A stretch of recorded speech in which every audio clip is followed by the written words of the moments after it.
ഒരു വള്ളംകളി നടക്കുമ്പോൾ നമ്മൾ അതിൻ്റെ പല ആവേശവും പല കാര്യങ്ങളും ഇപ്പോൾ പല സമയത്തായി നമ്മൾ പ്രേക്ഷകർക്ക് മുന്നിലേക്ക് എത്തിച്ചു. ഇത് അപൂർവമായൊരു കാഴ്ചയാണ്, എപ്പോഴും നമുക്ക് കാണാൻ കഴിയാത്തതാണ്. ഈ വള്ളങ്ങളിങ്ങനെ വെള്ളത്തിൽ പാഞ്ഞു പോകുന്നത് നമ്മൾ കണ്ടിട്ടുണ്ട്, പക്ഷെ ഇത്ര അടുത്ത് ഒരു ചുണ്ടൻ വള്ളം കാണുക എന്ന് പറയുന്നത് എപ്പോഴും അങ്ങനെ നടക്കാറില്ല. അപ്പോൾ ഇപ്പം നമ്മളുള്ളത് കഴിഞ്ഞ ദിവസങ്ങളിലൊക്കെ കടുത്ത പരിശീലനം പൂർത്തിയാക്കി റെസ്റ്റിന് വേണ്ടി മിനുങ്ങാൻ വേണ്ടി വള്ളപ്പുരയിലേക്ക് കയറ്റിയിട്ടുള്ള ഒരു ചുണ്ടൻ വള്ളത്തിനടുത്താണ്. ഈ സമയം വളരെ പ്രധാനപ്പെട്ടതാണ്. ഇപ്പോൾ നമ്മൾ ക്യാമ്പിലൊക്കെ പോയി ആളുകളൊക്കെ റെസ്റ്റ് എടുക്കുന്നത് കണ്ടു. അതുപോലെ വള്ളത്തെ സംബന്ധിച്ചും ഈ ദിവസം, ഈ കഴിഞ്ഞ ദിവസങ്ങൾ വളരെ വളരെ പ്രധാനപ്പെട്ടതാണ്.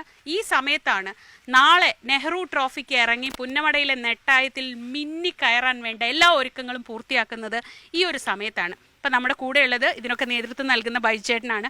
ബൈജേട്ടാ നമസ്കാരം. 2 ദിവസമായല്ലേ വള്ളം കയറിയിട്ട്? പിന്നെ ഇതിപ്പോൾ നമുക്ക് വളരെ സമയം കുറവാണ് ഈ പ്രാവശ്യം കിട്ടിയിരിക്കുന്നത്. എന്നാലും ഞങ്ങൾ മാക്സിമം ഇതിന് വേണ്ടിയിട്ട് വർക്ക് ചെയ്യുന്നുണ്ട്, രാത്രിയും പകലും. പിന്നെ ഈ നടുവം വെള്ളം ഏകദേശം ഞാനൊരു 10 വർഷമായി സ്റ്റാർട്ട് ചെയ്തിട്ട് ഇതിൻ്റെ വർക്കിന് വേണ്ടി ഞങ്ങളെല്ലാവരും ഉത്സാഹിച്ച് നിന്നാണ് ഇതെല്ലാം ചെയ്തുകൊണ്ടിരിക്കുന്നത്. ഈ സമയത്ത് നമ്മൾ ചെയ്യുന്ന വള്ളം കയറ്റി കഴിയുമ്പോൾ ആദ്യം കംപ്ലീറ്റ് ചെയ്ത് ഉണക്കും. ബ്ലോവർ വെച്ചിട്ട് ഉണക്കിയിട്ടാണ് ബാക്കിയുള്ള പരിപാടികളൊക്കെ ചെയ്യുന്നത്. പണ്ട് കാലത്ത് ഈ താഴത്തെ ഷീറ്റ് ഇട്ടിട്ട് ചിരട്ടയും തൊണ്ടും കൂടെ ഇട്ടുകൊണ്ടാണ് ചൂടാക്കുന്നത്. അപ്പോൾ അത് സമയക്കുറവ് കാരണം ഇപ്പം നമ്മൾ ഗ്യാസിൽ ബ്ലോവർ വെച്ചാണ് പെട്ടെന്ന് ചൂടാക്കി എടുക്കുന്നത്. സമയക്കുറവ് കൊണ്ടാണ് അങ്ങനെ നമ്മൾ ചെയ്യുന്നത്. അപ്പോൾ അത് മുമ്പെന്ന് പറഞ്ഞാൽ നമുക്കൊരു 5-6 ദിവസമൊക്കെ കിട്ടുമായിരുന്നു. ഇപ്പം നമുക്കങ്ങനെ കിട്ടുന്നില്ല. അതാണ് കാരണം ട്രയലിനാണ് പ്രാധാന്യം കൊടുത്തിരിക്കുന്നത്. പിന്നെ നമ്മൾ അതുപോലെ മാക്സിമം അതിന് വേണ്ട മെറ്റീരിയൽ യൂസ് ചെയ്തിട്ടാണ് ഇപ്പം ഫാസ്റ്റായിട്ട് ചെയ്യുന്നത്. ഇതെല്ലാം ഇതിൻ്റെ തറകളാണ്. അത് ഹോളാ വലിയ ഉള്ളിലേക്ക് കുഴിഞ്ഞു. അത് നമ്മൾ ഇങ്ങനെ ബോഡി ഫില്ലർ വെച്ചിട്ട് ഫില്ല് ചെയ്തെടുക്കുക. അത് ഇങ്ങനെയല്ല ശാസ്ത്രീയമായിട്ട് ചെയ്യേണ്ടത്. ഇതിനെ മറ്റേ മെഴുകാ വെക്കുന്നത്. അപ്പം അതിപ്പം നടക്കത്തില്ല. അതുകൊണ്ടാണ് നമ്മൾ ഇതിലേക്ക് പോകുന്നത്. ഈ ഒരു 2 ദിവസത്തെ ഈ ശുശ്രൂഷയിലാണ് ഇവൻ ഇറങ്ങുമ്പോ അല്ലെ അതിന്റെ സ്പീഡും അതിന്റെ പെർഫെക്ഷനും എല്ലാം ഈ ഒരു 2 ദിവസത്തെ ശുശ്രൂഷയിലാണ്. ഇത് നമ്മൾ വളരെ ക്ലാസ് ആക്കി വണ്ടിയുടെ ഫിനിഷിലാക്കി കൊണ്ടുവരുന്നത്. അത് വണ്ടിയുടെ ഒക്കെ മെറ്റീരിയൽ തന്നെ യൂസ് ചെയ്യുന്നത്. ഓട്ടോമോട്ടീവ് ആണ് യൂസ് ചെയ്യുന്നത് കൂടുതലും. പിന്നെ ഞങ്ങളുടെ കുറെ ജോലിക്കാരുണ്ട്. എല്ലാവരുടെയും ആൾക്കാരുണ്ട്. ഈ ചുണ്ടൻവള്ളം എന്ന് പറയുമ്പോഴേ നമുക്കിപ്പോ ഇങ്ങനെ സാധാരണ അതിങ്ങനെ കാണുമ്പോൾ ഒരു നീളത്തിലൊരു സാധനം, പക്ഷെ അങ്ങനെയല്ല. ഇതിന് ഓരോ ഭാഗത്തിനും ഓരോ പ്രത്യേകതയുണ്ട്. ആ പ്രത്യേകതയുള്ള ഭാഗങ്ങളിൽ നിന്നാണ് ഇതിന് ഈ സ്പീഡ് എടുക്കാൻ പറ്റുന്നതൊക്കെ. ഈ ചുണ്ടൻവള്ളത്തിനെ ഒന്ന് ഡീറ്റെയിൽ ആയിട്ട് എനിക്കൊന്ന് വിശദീകരിച്ചു തരൂ. ഇതിന്റെ തലഭാഗം മുതൽ ഇടിത്തടി എന്ന് പറയുന്ന അവിടെ ഒരു നറുക്ക് ഭാഗം വരുന്നതാണ് അവിടെ വരുന്നത്.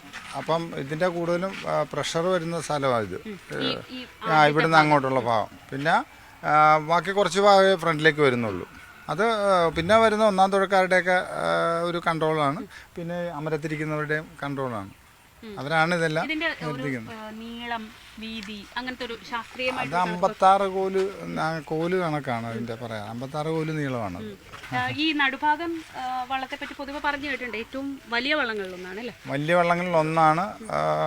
ഉള്ളതിലൊക്കെ വളരെ നല്ല ഒരു ബെറ്റർ വള്ളവും കൂടെയാണ്. ബ്യൂട്ടിഫുൾ വള്ളം തീർച്ചയായിട്ടും. ഇപ്പൊ ഈ 2 ദിവസങ്ങളില് ഈ മീനിക്ക് ഇപ്പം കുറെ നാളിത് വെള്ളത്തിൽ കടന്നിട്ടാ വരുന്നത്, തിരിച്ച് ട്രയലൊക്കെ കഴിഞ്ഞിട്ടല്ലേ വരുന്നത്. അപ്പൊ സാധാരണ ഇതിൽ എന്തൊക്കെ പ്രശ്നങ്ങളാണ് ഉണ്ടാവാറ് ആ സമയമാകുമ്പോഴത്തേക്കും? ഇല്ലിപ്പം ഞങ്ങൾ ചെയ്യുന്നതിൽ അങ്ങനെ കംപ്ലൈൻറ്റ്സ് ഒന്നും വരാറില്ല. കാരണം അതനുസരിച്ചുള്ള മെറ്റീരിയൽസ് ഒക്കെ യൂസ് ചെയ്യുന്നത്. എല്ലാവരും തിരിച്ചു വരുമ്പോൾ ഇവര് കരയിൽ കയറ്റും. ഇവിടെ ഡോക്കുണ്ട്. അപ്പുറത്തെ ഡോക്കിൽ കയറ്റിയിട്ട് ഇതിന് അകത്ത് നെയ്യ് അടിക്കാറുണ്ട്. നെയ്യ് പുരട്ടും.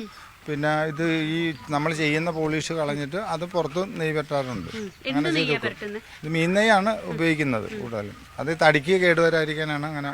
പിന്നെ അടുത്ത സീസണിൽ മെയിൻ്റനൻസ് എങ്ങനെയാണ്? കാരണം നമുക്കറിയാം ഇത്രയേറെ പണിപ്പെട്ട് ഇത്രയേറെ പൈസ മെയിൻ്റനൻസ് ഭയങ്കരമാണ്. എങ്ങനെയൊക്കെ ഇപ്പൊ ഈ വള്ളംകളി സീസൺ കഴിഞ്ഞ അടുത്ത വള്ളംകളിക്കാണല്ലോ പിന്നെ സീസൺ കഴിഞ്ഞിട്ട് ഇറക്കുന്നത്. അതുവരെയുള്ള ഒരു സമയത്ത് ഇതിന്റെ സംരക്ഷണമൊക്കെ ഇതിന്റെ സംരക്ഷണം എന്ന് പറഞ്ഞാൽ ഇതിന്റെ മെയിൻ്റനൻസ് പിന്നെ കൃത്യമായിട്ട് ചെയ്യുന്നതെന്ന് വെച്ചാൽ ആശാരിമാരെ വിളിച്ചിട്ട് ഇതിന്റെ തറ മുറുക്കാറുണ്ട്. ഇത് ഇളകും. വള്ളം കളി കഴിയുമ്പോൾ തന്നെ ശരിക്കും. അപ്പം അത് കരക്ക് കയറ്റി വിട്ട് പിന്നെ ഈ ഇതെല്ലാം സാൻഡ് ചെയ്ത് കളഞ്ഞിട്ട് നെയ്യ് വിട്ട് പിന്നെ ഈ തറയെല്ലാം മുറുക്കും അവർ. അങ്ങനെ റെഡിയായി. പിന്നെ മെയിൻ്റനൻസ് പലക എന്തെങ്കിലും കംപ്ലൈൻ്റ് ഒക്കെ വന്നാൽ അതൊക്കെ ചെയ്യാറുണ്ട്. ഇത് ആഞ്ഞിലിയാണ് വള്ളത്തിന് ഉപയോഗിക്കുന്നത്. ഇത് നമ്മൾ ഈ ഭാഗത്തൊക്കെ കാണുന്ന പോലെ ഈ ഉയർന്ന ഭാഗമുണ്ട്, താഴ്ന്ന ഇവിടെയാണ് ഇടിത്തടി എന്ന് പറയുന്നത്. ഇവിടെ രണ്ടുപേരും ഇടിക്കുന്നത്, താളം കൊടുക്കുന്നത്. ഇതിലാണോ കൊടുക്കുന്നത്? അല്ല, ഇവിടെ ഒരു വലിയ പലകയുണ്ട്, പലകയായിട്ട് അതിന്റെ ഇതാണ് അതിന്റെ താളം, ഇതിന്റെ സൗണ്ട് വരുന്നത്. ഓക്കെ. ഓ, ഈ പാട്ടയാവുമ്പോ ശബ്ദം കൂടുതലാണ്. അപ്പൊ അതെല്ലാം ഇതാണ് ആ ഇടിത്തട്ട് എന്ന് പറയുന്ന ഭാഗം. ഇതാണ് ഇവിടെ താളത്തിന്റെ പ്രധാന സ്ഥലമാണത്. ഇവിടെ നിന്നാണ്. ഇവിടെ അവർ ഉയർന്നു നിൽക്കും. അപ്പൊ ആ ഉയർന്നു നിൽക്കുന്ന ഭാഗത്ത് വെച്ച് അവർക്ക് എല്ലാരെയും കാണാം. ഇവിടെയാണ് കൺട്രോൾ ചെയ്യപ്പെടുന്നത്. അതിനനുസരിച്ച് ഈ താണത്തട്ടിലുള്ള ആളുകൾ ഇരുന്ന് സ്പീഡ് എടുക്കും. വള്ളത്തിനൊരു ഷെയ്ക്ക് ഉണ്ടാവും ഇവർ ഇടിക്കുമ്പോഴേ. ആ ഷെയ്ക്ക് അത് ഇവരിലെ തുഴക്കാർക്ക് അതൊരു സിഗ്നലാ. അതാണ് അവരുടെ സ്പീഡ് കൂടുന്നതനുസരിച്ച് തുഴയുടെയും സ്പീഡ് കൂടും. അങ്ങനെയാണ്. എത്ര പേർക്ക് ഇരിക്കാവുന്ന ഇത്? 85 പേരാണ് ഈ വള്ളത്തിൽ 85 പേർക്ക് ഇരിക്കാൻ പറ്റും അല്ലേ?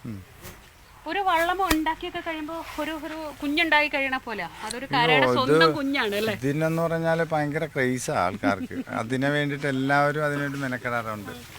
വള്ളംകളി സീസൺ ജോലി, അതായത് ഗൾഫിലുള്ളവർ വരെ അതിനുവേണ്ടി തയ്യാറായി ലീവ് എടുത്ത് ഇവിടെ വന്ന് ഈ ഒരു മാസക്കാലം തന്നെ ഇതിനു വേണ്ടി തന്നെ മെനക്കിടുന്ന ഒരുപാട് പേരുണ്ട്. അതിനുവേണ്ടി ഒരുപാട് പൈസയും മുടക്കുന്ന ആൾക്കാരുണ്ട്. ഇതൊരു ആത്മബന്ധമാണ്. കരയുടെ ഒരു വള്ളം എന്നൊക്കെ പറയുന്നത് ഒരു സ്വന്തം കുഞ്ഞിനെ പോലെ നടുവങ്കാരുടെ ജീവനാണിത്. അവരുടെ സ്വത്താണിത്. നമ്മളങ്ങനെ വന്നപ്പോഴാണ് ഈ വള്ളവും കാണാൻ പറ്റിയത്. ഈ പറഞ്ഞതുപോലെ ഒരു വർഷത്തെ കാത്തിരിപ്പാണ്. നാളത്തെ ദിവസം നെഹ്റു ട്രോഫി വള്ളം കളിക്ക് ഇറങ്ങുക, പുന്നമടയിലെ നെട്ടായത്ത് ഇറങ്ങുക. അത് ഏറ്റവും പ്രൗഢിയോടെ ഏറ്റവും ആരോഗ്യത്തോടെ ഒരു വള്ളം ഇറക്കുക എന്ന് പറയുന്നത് ഇവരുടെ ഏറ്റവും പ്രധാനപ്പെട്ട ഒരു ലക്ഷ്യമാണ്. അതിനുവേണ്ടിയാണ് രാപകലില്ലാതെ ഇവരൊക്കെ അധ്വാനിക്കുന്നത്. സംഘാംഗങ്ങളൊക്കെ കൂടെ അവിടെയൊക്കെ ആയിട്ടുണ്ട്, എല്ലാവരും ഉണ്ട്. ഇവരൊക്കെ ചേർന്നാണ് ഈ വള്ളത്തിനെ നാളത്തെ ദിവസം ഏറ്റവും പെർഫെക്റ്റായി കളിക്ക് ഇറക്കാൻ പ്രാപ്തരാക്കുക. ഇനി എപ്പോഴാണ് ഇത് ഇവിടുന്ന് കൊണ്ടുപോകുന്നത്? എപ്പോഴാണ് ഇത്? നാളെ 6 മണിക്ക് ഇറക്കുന്നത്. ഇവിടുന്ന് താഴേക്ക് ഇറക്കുകയാണ്. അതിന്റെ രാകാലമൊക്കെ നോക്കി അത് ഇറക്കും. വൈകിട്ടെല്ലാം ക്ലീൻ ചെയ്തെല്ലാം എല്ലാം വൃത്തിയാക്കി മാലയൊക്കെ അണിയിച്ച് അവരുടെ ക്ലബിന്റെ പേര് സ്റ്റിക്കറും കാര്യങ്ങളൊക്കെ ഒട്ടിച്ച് എല്ലാം നെറ്റിപ്പെട്ടൊക്കെ വെച്ച് അലങ്കരിച്ചാണ് ഇറക്കുന്നത്.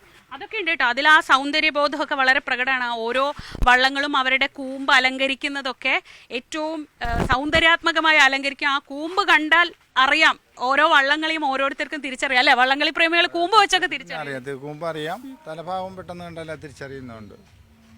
അങ്ങനെ ഓരോ വള്ളംകളി സീസണിലും നമ്മൾ ഈ കളിക്കാൻ ഇറങ്ങുന്ന വള്ളത്തിനെ അങ്ങനെ വെറുതെ കണ്ടാൽ പോരാ. ഇതിൻ്റെ പിന്നിൽ ആത്മബന്ധത്തോടെ പ്രവർത്തിക്കുന്ന ഒരുപാട് മനുഷ്യന്മാരുണ്ട്.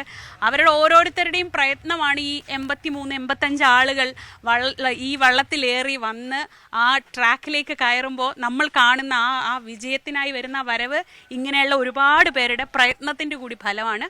അപ്പോൾ കുട്ടനാട്ടിലെ ഒരു വള്ളപ്പൊരിയിൽ നിന്ന് ക്യാമറമാൻ KP ധനേഷിനൊപ്പം ശ്രീജ ശ്യാം, News 18.